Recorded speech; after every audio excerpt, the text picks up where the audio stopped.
I went to the charter of the New Urbanism's, charter of the Congress for the New Urbanism, and found some interesting statements that we came up with 10 years ago. One thing are that streets are places of shared use.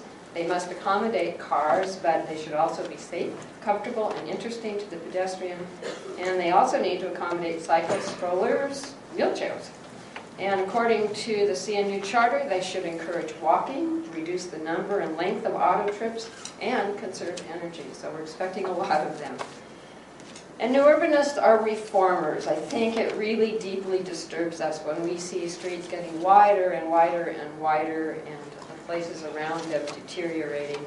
And so the New Urbanist Charter says we dedicate ourselves to reclaiming our streets, and a number of us are spending our lives doing that, trying to repair what we see as broken streets leading to a broken community.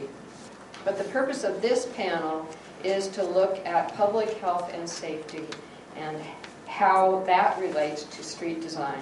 And what I'm going to do is first ask the panel to address the health and safety issues that they're concerned about with street designs and how they feel that those might be resolved.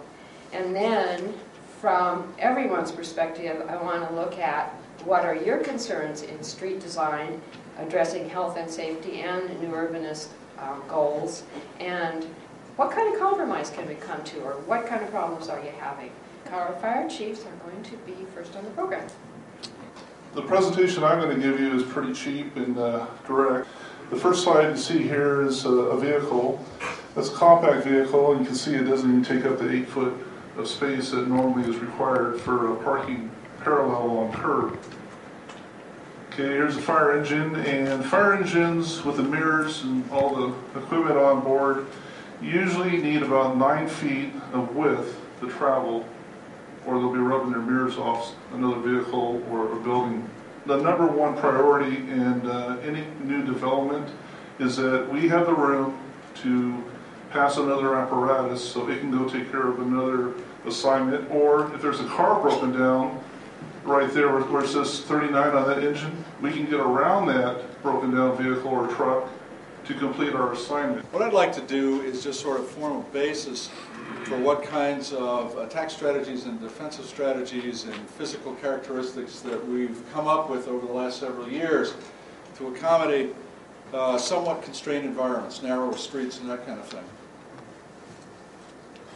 The types of streets in urban environments that particularly we are interested in, of course, are multimodal. That is to say, not only the vehicle, but pedestrians, bicyclists, the handicapped, in many cases transit, other forms of traveling within the community, all in a shared space. I think in some conditions, if we're developing new urbanist communities, perhaps we should think about establishing ambulance stations within 4 or 5 minutes response to every place in the community, and perhaps using smaller types of fire apparatus. There are many, many scenarios to this. It all depends on context, and context changes from place to place.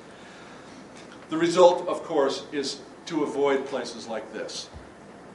This poor pitiful scene was taken on State Highway 99 north of Sacramento, an obviously difficult situation.